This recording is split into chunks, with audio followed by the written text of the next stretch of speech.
Hi, friends. Thanks for joining us. Welcome to Ray and Benny Talk Sports. Do us a favor, smash that subscribe button. Special thanks to our show sponsor, Fahrenheit Airbrushing. Stand out on the ice, pavement, field, or in the stands with a custom airbrush helmet, goalie mask, or any type of project. A local Manitoba business with affordable solutions. Check out Fahrenheit Airbrushing on Facebook or call them at 204-891-7431. And don't forget to tell them that Ray and Benny sent you. It's good that you're on that. We haven't done that in a while. Way to bring that back. Let's get right into it. What's one word you'd use to describe the Banjo Bowl loss for the Bombers? I'll go deflating. And it's just not general deflation. This is specifically a feeling I have not felt around these parts for a good 5 to 6 years. It's a realization that for far more than one reason, many factors contributing to this, but this team in this state is just not good enough. This team is not competitive enough. They are not consistent enough. You know, to steal a quote from one of my favorite coaches, Mike Tomlin, the standard is the standard. And under Michael Shea, that's meant discipline, low penalties. Check. Fine, they got that. Strong physical running game, that's gone missing. You know, we've seen that, twice this year? And one of them was with, what's his name? Matthew Peterson? Peterson. Yeah. Don't hate on that dude. I love that dude's future, but the effectiveness of that rushing game is deflating. A top-tier O-line with depth. That is the main reason why the Bombers currently don't have a running game. And unfortunately, it's probably the reason why Zach Collaros is out with a head injury. Sound coaching. Kicking a field goal from the 2-yard line. Kicking a long-ass field goal that returned into a touchdown that tied a game when it shouldn't have. Like, watching that is deflating. Jason Hogan's play calling, another criticism of coaching. Like, a lot of people are on Jordan Younger's ass, but I'm okay. You know, he was dealing with some new pieces, so I'm not going to go on Jordan Younger. But, man, everything is just deflating. No passing game with receiving core. Like, so everything deflating, brother. You know, I laughed when you said it because I have the same word. Oh, Lord, see? It's like, I was like, wow. Yeah, it's exactly like you said. And it's plays that bring you there, right? I mean, they're off to a good start. They're leading this game 13-3. Yep, right? again. Things are going well. And then all of a sudden, Zach throws an interception right before half that leads to a field goal for Saskatchewan. You know, if you ended up punting that play, it probably pins Saskatchewan a little bit deeper. You're probably ready for it. Maybe you're not giving up that 3, right? Yeah. And then he threw another deep ball interception as well. What was it? The 2 missed field goals, right? Again, Castillo here. And one of the missed field goals on the return, Alfred ended up going backwards, almost getting back into a safety. But he got out to 1. And then what happens? The next play is a bomb downfield that gets Saskatchewan out of the 1. Yeah. And again, that you were thinking, okay, big stuff for the D, and that deflated you right there, right? And again, I agree with you. The defense is doing their job for the most part. Yes, they're still giving up a lot of plays, big plays, missing some tackles, but they're holding up their end of the bargain for the most part. And it's the offense again. Once the second half hits, you can't score 0 points in the second half of a CFL game. Are you kidding me? Like that can't happen. So, you know, it's stuff like that. And then you got Zach getting hurt. And then Strevler coming in and not being able to get things done. But like you say, letting that O-line get to where it was, letting the D-line get to what it is, those are the 2 biggest factors. Bombers winning the Grey Cup, those things were the big factors for them winning. Because they could pound that ball. They could get after the quarterback. Now those things aren't happening. So, you know, you at some point, all good things come to an end right now. And you're kind of seeing it. And it's tough for teams to make that decision when they should move on from certain guys or when we need to bring in different blood here, right? And unfortunately, it's hard to do because loyalty comes into a factor. We saw Calgary struggle with it as well. You know, it took them a couple of years to kind of get back to where they are now. But yeah, the Bombers are going through it, and we'll see what happens here in the future. Well, this segues perfectly into the next one. You know, we talked about them being contenders and pretenders last week if they won. Where do you see them now? if they're pretenders, can they turn it around and be contenders? Like, what needs to be done? I still think they're pretenders. Again, this was a big game. They had to come out and show it. And you know what? They had Saskatchewan. It was a close game, you know, and they were still in it even after Zach got hurt. But like I said, you can't go into a second half and not be able to score any points, right? Even with Collaros in there, they were barely contenders. And now it's a CFL, obviously, right? So you just need to get in the playoffs, and who knows? I mean, same with any league. You just need to get in the playoffs, and who knows? But I don't think they're going to be able to turn it around. We don't know how long Zach's going to be out here for. He's definitely not playing this week. This is a tough game going into Hamilton. I don't have trust in Strebler being able to lead this offense. So yeah, they're firmly in the pretender squad, and I think that's where they'll stay. I really had to look at what the word contender meant. And the one constant that was there is the ability to compete with a chance to win. And with the way the CFL looks right now, I still think that's the Bombers on a weekly basis. People can call me biased. People can call me a dumbass. I don't care. For some reason, this season, the Bombers as a team have played better around Chris Strebler. I don't know what it is. I don't know if it's, oh, Zach is out, we need to pick up our game, or if it's maybe Strebler's effect on the dressing room. Maybe he rallies the troops and they play better around him. Despite him even throwing 3 interceptions, the whole team picks up their game. Special teams is better, defense is better. And maybe that's not a good thing. Like, they should be playing at that level with Zach Collaros in the game. But for some reason, they can pull it together. And like you said, this is the CFL. The Bombers are still in playoff contention. The Bombers still can get a home playoff game. Probably not. They still can get that crossover against the East, which maybe might be a better road for a team like them right now, still finding their way. So, not necessarily because they're playing well, because they are not. They've just lost 2 in a row. But looking at the CFL, the past 3 Grey Cup winners who have not been juggernauts going all season long, they've caught fire late, sometimes with a backup quarterback, and won the Grey Cup. So, just because of the league status right now, the Bombers are still sticking in contenders. They're still in my top 4. And if you're in the top 4 in the CFL, you can win on any week. That's my opinion. Yeah, the only thing for me is that the mistakes that they're making. Like, you have this game in control. Like, you're up and you're, you know, getting Zach to throw the ball downfield. And he's been reckless with that ball. Over the last 2 years, he's been reckless. Just chucking that up into double coverage, triple coverage, it doesn't matter. Yeah. You know, and he's got guys open and he's just overthrowing them or you know, not making the right decision. Yeah. But So you're saying they're not far off, though?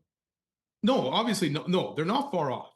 Yeah. But I don't think at the end, and again, it's a CFL, so who knows?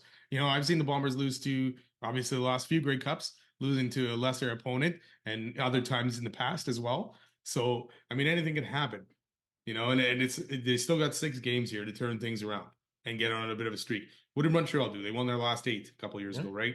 So, yeah, it can happen, but they got to clean up these mistakes. They have to, the stars of this team have to start performing. You know, and Nick Dembski has. Oliver is trying, but he's not getting the opportunities. Willie Jefferson, to me, yes, he's had a good season, but he needs to kind of carry that D line now and bring them I think forward. He is. The amount of balls that guy is knocked down and the only pressure that he put on his side, I don't think we could put on weight on his shoulders. He's put as much weight on his shoulders as he can, just like Tony Jones has. And surprisingly, James Vaughters in a couple of games this year. It's that middle that's really weak link. Like, you have Jamal Adams on the sideline sometimes, doing a lot of work pumping up the crowd. But those guys in the middle, I'm sorry, Jake Thomas, Cam Lawson, Schmeckel, they're not carrying the weight of that middle. Yeah, and our O-line is atrocious. And the thing is, I think there are a couple pieces that could be brought in. You might have to F with the ratio. You might have to sit a Canadian and put an American at guard to make that O-line stronger, to give a QB time and to give him more rushing lanes, but they have to. Obviously, with that, that hasn't been done yet, so I'm talking out of my ass, but there are opportunities to get better. Where are you going to find those guys right now to bring them in and make that change and make that difference this late in the season?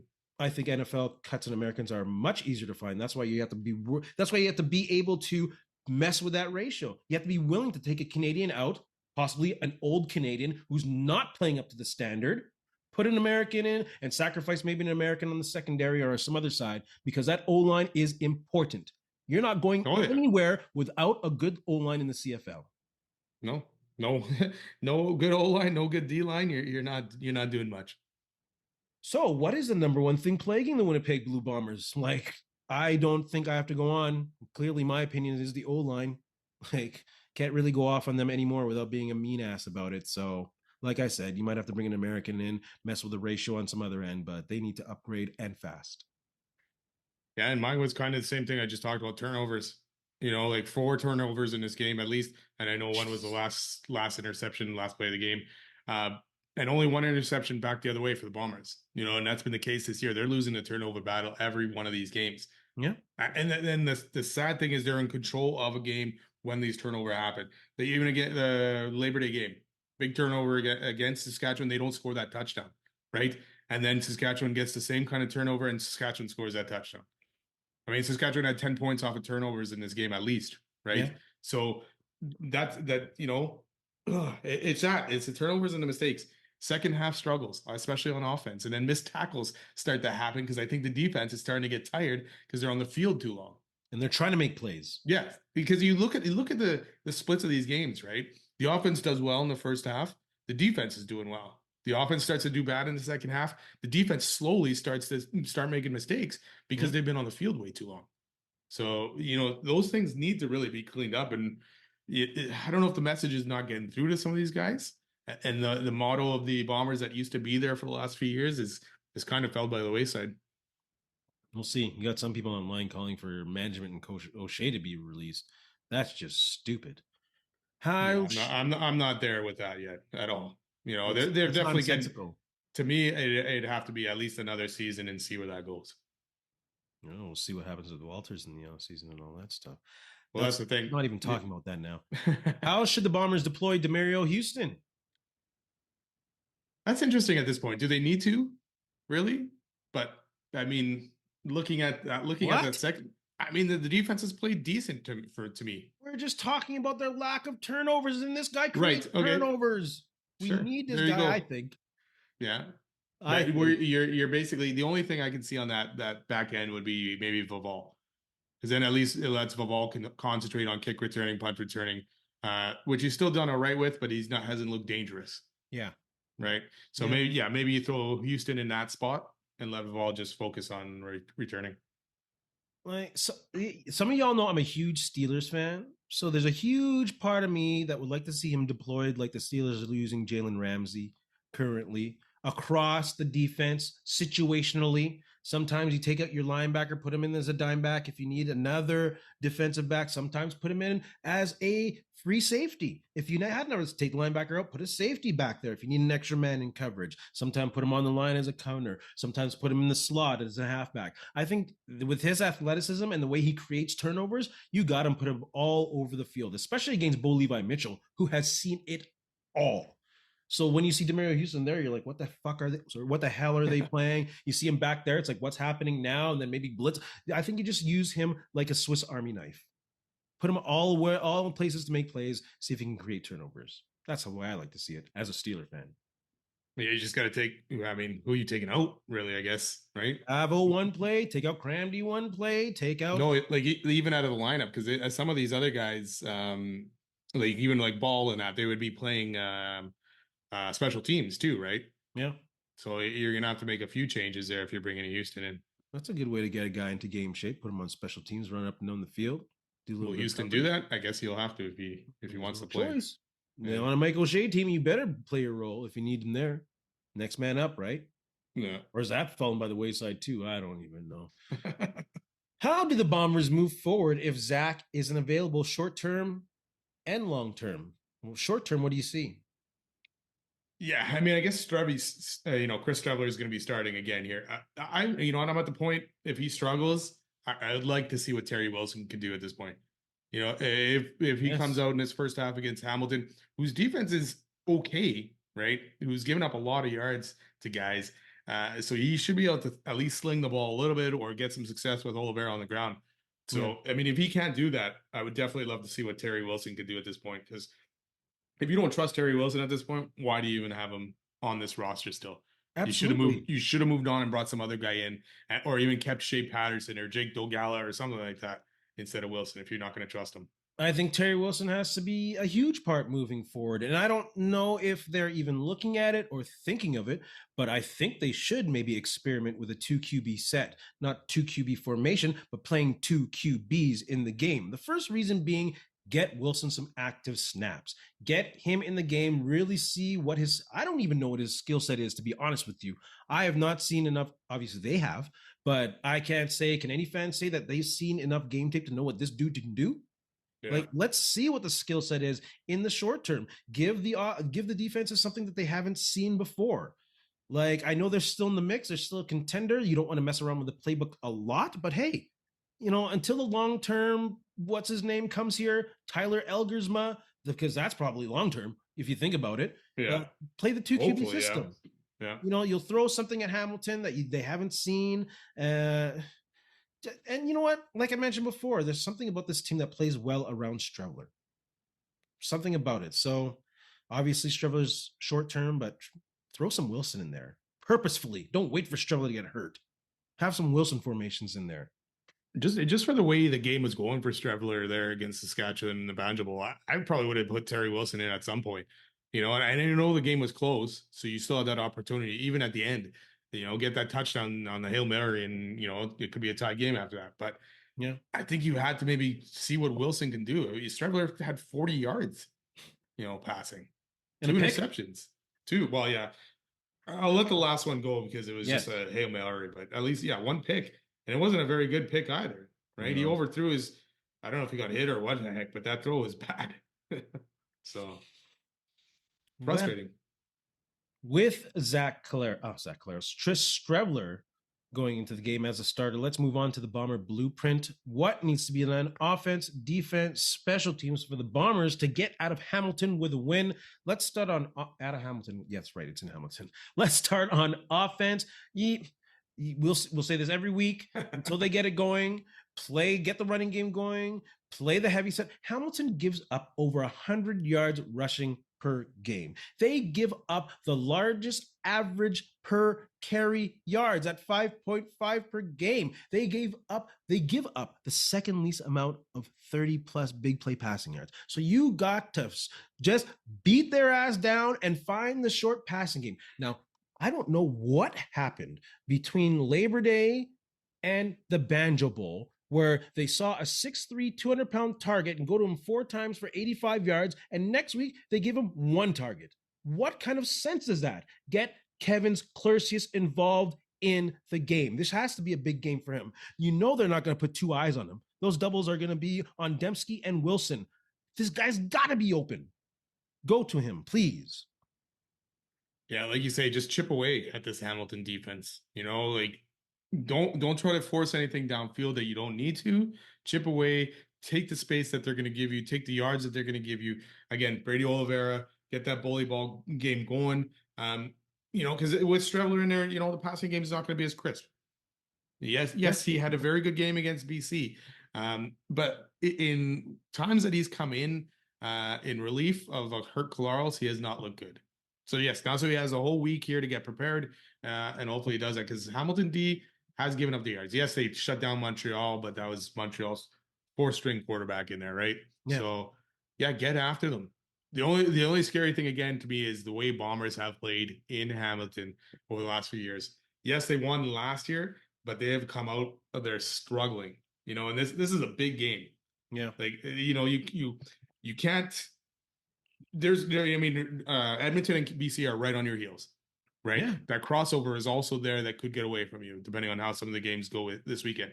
So you need to start stringing some wins together. You can't have 3 losses in a row. This is a big game for the Bombers, and this offense needs to show up.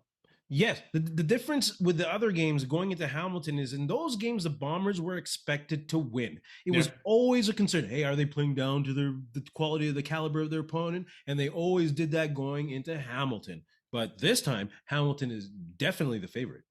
Oh, yeah. So maybe less pressure? Maybe, yeah. Defense. What are your thoughts on defense? Like I said, I mean, the defense hasn't been horrible, but this one's going to be tough. Just a lack of pass rush that they've gotten over the last few games. If you give Bo Levi that much time, and we know Hamilton's offensive line has played pretty well this year, and limited the amount of sacks that Bo has taken. So if you give Bo too much time, he's going to find his guys. He's going to find Kenny Lawler. He's going to find Tim White, Keandre Smith. Yeah. Like these guys will all be available. So our DBs are going to really need to have to step up and play a strong game, especially if the likes of Jake Thomas and Jamal Adams, whoever's there, can't get and apply some pressure to Bo Levi. So I expect, or I hope, for a big game out of our DBs. And like you say, maybe this is where Houston comes in and kind of shores things up for a bit for them there. Again, people might call me a dumbass, but I'm not concerned about Bo Levi Mitchell and his passing game. He's had trouble passing against stout passing defense in the CFL. He's had trouble against Saskatchewan. He's had trouble against Montreal. And Winnipeg is almost up there in regards to stout defense against the pass. Like, opposing quarterbacks complete 61% of their passes. Now, despite us talking earlier about the Bombers missing tackles, they give up the third least amount of yak yards. And we know they're bend and break. But Bombers only give up touchdowns 16% of the time when their other opposition reaches the red zone. So I am not concerned with Bo Levi Mitchell. It's that Bell who went nuts last week in the rushing game. What is his name again? Kevin, what's the running back for Hamilton? Greg Bell? Greg Bell, thank you. He went crazy. What, 150 last week? Isn't James Butler there? James Butler's in BC. James Butler's back to BC? Yeah, bro. He's been BC for a couple seasons. He's going nuts right now. Wow. But Bell went crazy last week, and they got to stop that dude. They got to stop him, I think, more than Bo Levi Mitchell. Because if they can't stop him, then Bo Levi Mitchell sets up with the play action, and then the Bombers are screwed on those big plays. So if they can't stop Bell, they're done. Well, that's what I was just going to say to you. The big play. Yes, they're not giving up a lot of yak yards and stuff like that or whatever, but the big plays have killed them. You know, and we know Bo Levi would love to hit those big plays and can hit those big plays. And I feel like Kenny Lawler is going to want to have a huge game against the Bombers to kind of shove it in their face, saying, "Hey, you wouldn't give me that extra money to stay. You picked Dalton Schoen over me, basically. I'm going to show you that you guys made a mistake here." So do we have the DB to cover him? He'll get 10 targets. There's also a bit of a side story in regards to Kenny Lawler that you have been reading on X, so you never know if that's true. But there's also some kind of option in regards to his child's care, dealing with autism, possibly in the care that you get in Hamilton, the specialization there. That could be total BS. Again, I'm a fan. I could be talking out my ass. I'm talking about Twitter sources, but there could have been that option too. So he might not be that bitter about the money, but he wants to come and shove it in the Bombers' face. Oh, yeah, for sure. Special teams, I got one sentence. Stop Isaiah Wooden. Best punt return in the league, best kick return in the league. Was he 3 touchdowns now or something like that? Just stop that, dude. That's more than one sentence. Stop Isaiah Wooden. What's up with Sergio? What happened to Mr. Reliable all of a sudden here? Mike O'Shea broke him. Do you think that long missed field goal is what's killing him? I mean, the long missed field goal, and also the one that O'Shea decided not to go for, the 53-yarder. Remember that the week after? We're like, whoa, why isn't he going for the 53-yarder? And then O'Shea talked about, pregame the wind. His max was 50 going in this direction. But he didn't let Castillo go for that 53-yarder the week after that. But I mean, all kind of garbage since then. Wasn't one of them over 50 that he just missed on the weekend here? Yes. So, I mean, and then he missed even a shorter one, like a 40, I think. But, the guy you almost thought, okay, he's hitting 60s. He's had a reliable season, very good. You can trust him, right? But those are some big plays because now you're all of a sudden you lost 6 points right there that they didn't get. And then at the end you could have gone to field goal range, and that's all you needed for the win possibly. So he needs to pick it back up. He needs to be Mr. Reliable again, that the Bombers can trust him. Talking through it, I think maybe it was the 53-yarder that O'Shea didn't go for rather than the long field goal kick that was missed. Maybe that affected him more. Like maybe. Yeah.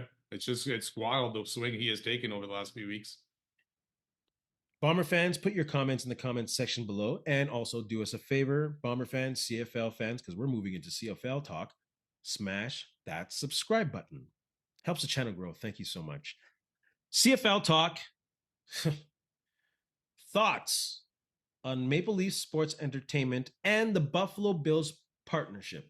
You can go first. Yeah, I'm trying to look at the bright side of this and wondering maybe it can help the Argos, but and Bob Irving even said it on Twitter. If what did he say? If Doug Flutie thinks it's a good idea, he's gonna give it a shot. So I'm gonna give it a shot. But at the same time, I'm trying to figure out how this is gonna work. Okay, because the Argos are gonna host a Bills themed game against Hamilton in October. Okay, I don't know what that does for the Argos. Will that fill the stadium? Will NFL fans come check out the CFL because it's a Bills themed game? To me, is the Bills going to do something in Buffalo to show, hey, the CFL, we're on board with the CFL somehow and get those guys attracted, right? I mean, you've got tons of people going from Ontario into Buffalo to watch games. Why not get some people from Buffalo or that area over the border and come check out some CFL games? To me, that's where you're winning, right? Yep. You're not winning by promoting the NFL. For me, this is a no-lose situation for the Bills. Like, why wouldn't you do this? You almost want to strengthen your hold in Ontario, because Toronto still hopes for an NFL team at some point. But if the Bills say no, it's not happening, and the Bills know that. If they lose that support in Ontario, that's a big chunk. They're a small market. They need all the help they can get to keep this going. The other thing was it includes a football camp. Why can't MLSE do that themselves? Why do they need the Bills in the NFL to promote that or to sponsor that? Mm. And at the end of the day, it's an MLSE Buffalo Bills partnership. Why is it not the Toronto Argos and the Buffalo Bills partnership? So I want to give it a chance. I hope it works. I hope it does something, but I don't have a lot of faith in it. Yeah. Yeah, my first initial thought was obviously disappointment as a CFL Same, yes. fan. Yeah. The fact that MLSE in one press conference seems to have put more effort and drawn more attention to this Buffalo Bills partnership than it has for the Argos in the past 7 or 8 years of owning their team. But there is a lot of optimism in it as well. There was a huge missed opportunity back in the late 90s, 97, when the CFL and NFL partnered in that $3 million loan, interest-free. And nothing came out of that. No. It just fizzled out and never heard from again. So you know what? I'm willing, and hopefully the Board of Governors is willing to step back and see what this approach or see what this strategy comes. Because you talk about camps. And why can't MLSE do a football camp? And you know what? Maybe it's because the youth of Toronto being exposed to all these major sports, MLB, NBA, MLSE, all who are hundreds of times larger and more legit in regards to professionalism than the CFL are.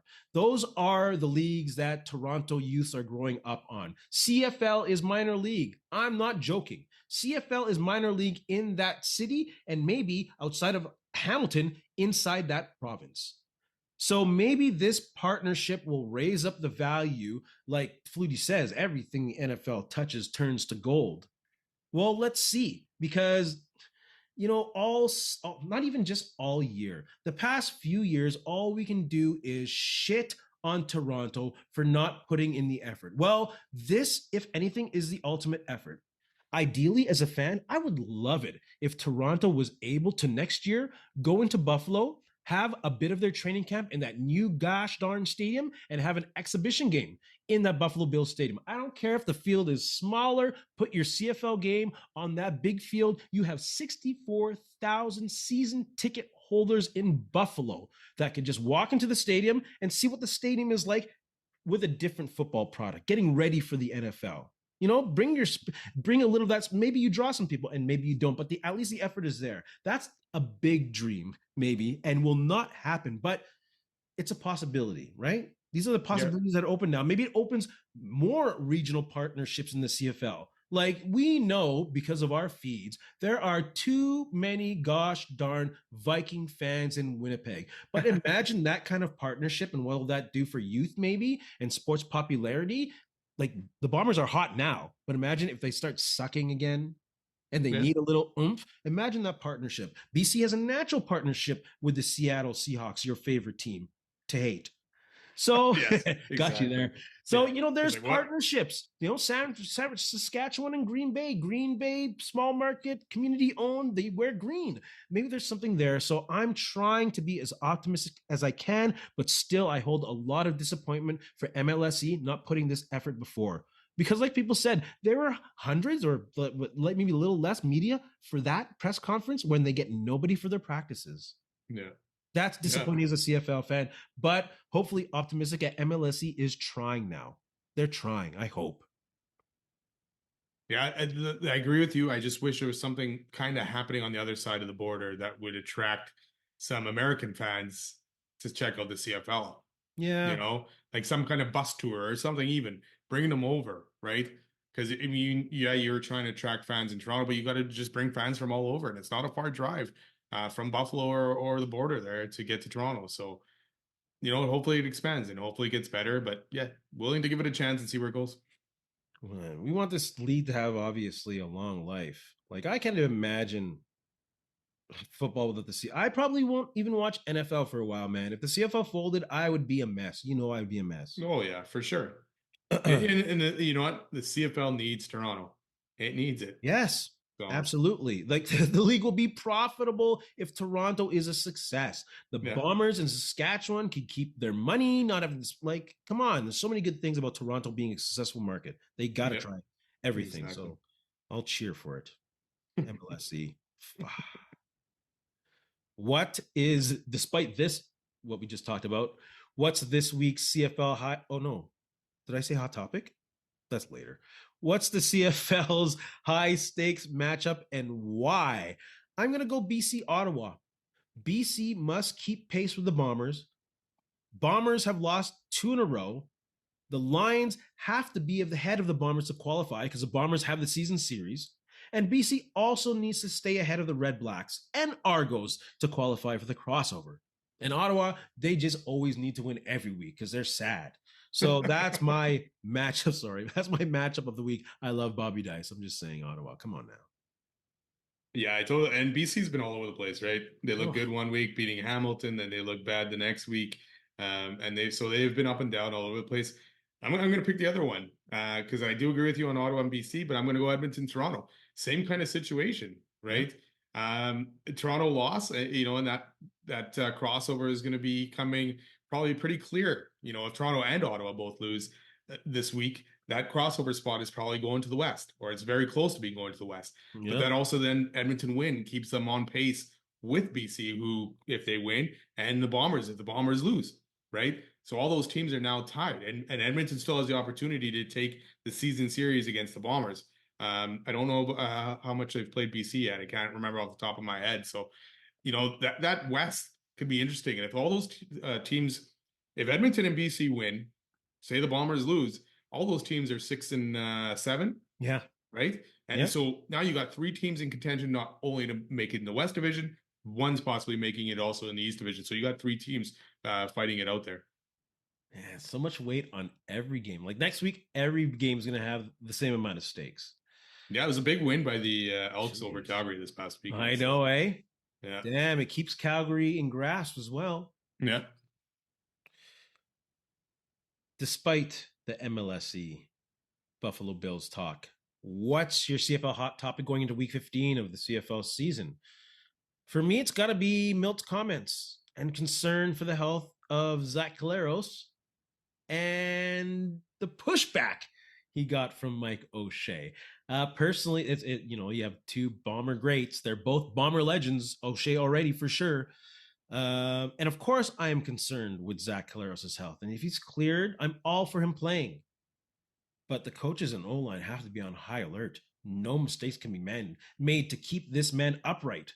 His future quality of life depends on people keeping him upright. Now, are those the conditions you want your O-line playing under? Yeah, They already got pressure. Now you're under more pressure.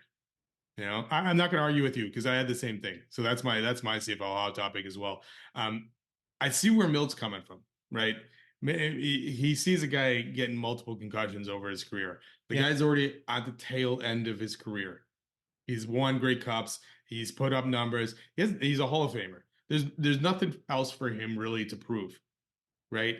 And now you got family, you got young kids. It's about quality of life later on because who knows what happens in 10 years from now, right? CTE is real for these guys. And is it worth it to go out there and take a couple more hits to the head? Like he was out. He was out on that ground. He was not moving. And this has already been a few times this season where it has not looked good for his head. Yeah. So, yes, I see where O'Shea's coming because at the end of the day, it's not up to someone else to decide when someone should retire, right? It's up to Zach Collaros and his family to make a decision if he's going to retire or bring it back. So I get where O'Shea's coming from in defending his player, but I get also where Milt Stegall is coming from because it's a place of concern. And Milt Steagall's played. I'm sure he's had concussions in his career. So he knows what that feels like. And obviously O'Shea has too. So, playing a linebacker spot, I'm sure you've gotten a few concussions in your time too. So, yeah, it's an interesting topic, and I don't think it's going to go away anytime soon. Oh, hell no, it's not going to go away anytime soon until that guy puts the helmet on and gets back on the field. Who is currently your CFL Coach of the Year? Corey Mace. Got to be Corey Mace. I mean, Saskatchewan is rolling. They've looked very good. I mean, they've only lost 2 games, both against Calgary. But it's a different team. They're not, besides this hit to the head, which I don't think was dirty at all. It was fine. It's just a little bit high, but they've been way more disciplined than we've seen in the past. Even last year, you're like, well, you can see it. He's trying to make a difference, but it wasn't working yet. Right. But that culture has changed there for Saskatchewan. They're not making the same Bowman-headed mistakes they used to in the past. They're just playing way better football and not taking undisciplined penalties. Yeah. Like we saw this a couple of weeks ago. We talked about this a couple of weeks ago with Corey Mace and the difference it is last year from this year. Like, I could care less if Calgary has beaten them twice. We're talking about now. And Saskatchewan is coming off 2 straight wins on Labor Day weekend and the rivalry matchup. They are feeling it and they are hot at the right time. Calgary does not look hot at the right time. The team that they have, the defense that they had, they should have swept their series confidently. I get it. Fajardo's good. He's better than, and he's tough and he's gritty, but that was Calgary's series to take. So I'm really doubting now Calgary for some reason, and I'm really believing in Saskatchewan. So I'm going to go Corey Mace based on that in this past weekend. Yeah, more consistency out of Saskatchewan than Calgary right now. Because they're leaning on a good running game. Yeah. I'm just saying. Because look at what the Bombers have done to Trevor Harris the past 2 weeks. The dude has not touched 250 yards. He had 1 touch on the first game, 0 touchdowns in the second game. Yeah. And a big plays to really get there in both games, right? So, Calgary, Saskatchewan team is gonna be hard to beat. CFL fans, put your comments in the comments section below and do us a favor. Smash that subscribe button. Winnipeg Jets fans, smash that subscribe button. A little bit of Winnipeg Jets talk before we go.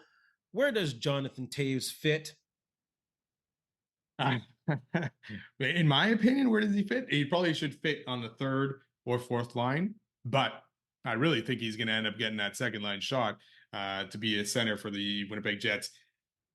There's no other options really there. I mean, with Lowry possibly out for a bit, who's your options? Lowry's out for a bit. On the second line center? Yeah. Velarde or Perfetti? Okay, you talked about Velarde all the time at center. Velarde is not playing center. I know, but you just asked me what the options are. Okay. I'm telling you, Velarde and Perfetti. Velarde's not an option. Why not? He's a good center. He can play center. He barely has played center since he's come to the Jets. He probably won't be off that top line. That top line will be Scheifele and Connor, no question. Perfetti, will they got the opportunity? Maybe. But you know what? He played a lot better playing the wing last year. And are you going to mess with that chemistry that he had? Where do you put Toews at that point? Chemistry. He also had Nick Ehlers. That's a huge difference. The question then is, if you have Perfetti at center, who's playing the wing there besides Nyquist? Iafalo? Is he really a second line guy either? I follow.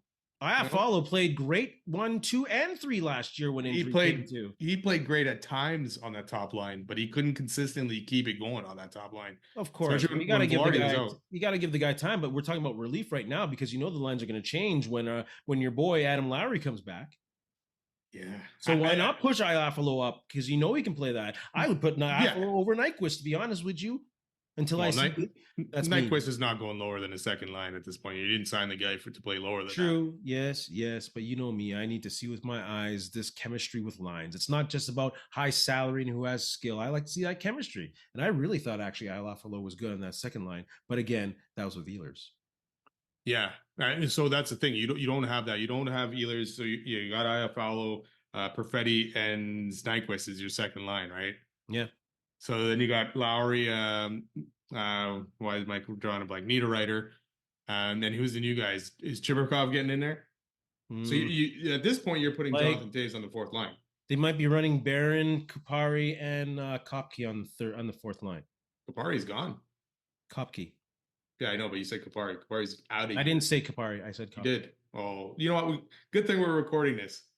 Oh, I said Rasmus Kupari in the center. That's right. Sorry. That's right. I mean, you still got Vlad too, right? Where's Messergov kind of thing, right? Where's Gustafson? Is he done or what? No, he's still there. So that's another option, right? So you got. I like that guy's grit, man. Any young guys cracking his lineup? I mean, you got Yager, Lambert, Chibrikov. Man, I love that question online. Who do you think will get more playing this year? Brad Lambert or Chibrikov? I think Chibrikov. Because I think Chibrikov will fit into your third line role, right? He can take the what's his name, Appleton role. Where's Iafalo going to play? Well, again, he'd probably be on the fourth line again, where he was before. Yeah, true. You know, and so you're basically putting Toews on the fourth line, are you not here then, right? Well, not at the start of the season because they're screwed because Adam Lowry's not playing. I mean, Vlad Domestikov played second line center basically all season last year, right? Well, he's going to be starting. He's going to be in an Adam Lowry spot right now. Yeah, probably. I mean, you probably got Gustafson or Barron centering line 4, right? Yeah, well, in just in regards to the spirit of the question, where does he fit? In my opinion, I want to see Velarde play center. I'd rather see Nemestikov on the fourth line. I'd rather see Toews on the third line. That's my opinion. Ideally, yes. I mean, I'd be okay with Toews on the third. I mean, obviously, I want to see what he does, right? If he can go out there and play half as good as he used to be, then hey, mate, you never know on that second line. But for sure, at least third line. In the past 2 years, the third line has played almost as much as the second line. Oh, yeah. I mean, that's the thing. We talk about these lines as 1, 2, 3, 4, but they were never really like that. The Lowry line was basically the second line for the most part. They had as much minutes or more minutes in the second line at times. Yeah, McDavid's on the ice. Lowry's there. Yeah. So he's playing a lot of minutes. So that's the thing. We'll see. Like, I'd love to, like, what's his name? Shen is just glowing about Toews, saying he's in game shape. So let's hope so. I hope everyone's glowing about Toews. Even Hellebuck was. So if he's a second line center and he thrives, bro, I'm all in. I'm all in. I am wrong. You know? But the biggest thing for me is I'm worried that the Jets are banking on him being that second line guy and him not being able to be that second line guy. Because now you're not winning a Stanley Cup with Scheifele and then the rest of these centers. You know, if Toews can't capture that magic from years ago, you know, so it's tougher to see what the Jets are going into this season with those centers they have. Like they have a lot of decent centers, but not the really good centers to win a Stanley Cup. But hey, it's coming back. It's hockey this month, at least. It's crazy. It's crazy. Lots of sports going on. NFL starting. Steelers looking good with a win. How's San Francisco looking? They won, but injuries have crept up on them already after week 1. So we'll see where it goes. Mac Jones. Ugh. Maybe we will add a little NFL talk when stuff slows down with the CFL talk. Benny, do you have anything to say to our friends? You know what? Thanks a lot for listening. Don't forget to subscribe and follow and have a good week. Oh, and go Bombers go. Go Bombers go. Huge. Almost a must win. Yeah. Almost a must win in Hamilton. Let's go Bombers. And in the meantime, and in between time, that's it. Another edition of Ray and Benny Talk Sports. Hey, friends and neighbors, don't forget to check us out online on Facebook, TikTok, Instagram, and Twitter at Ray Benny Sports. And don't forget to check out our YouTube channel. Leave a like, leave a comment, tell us what you think.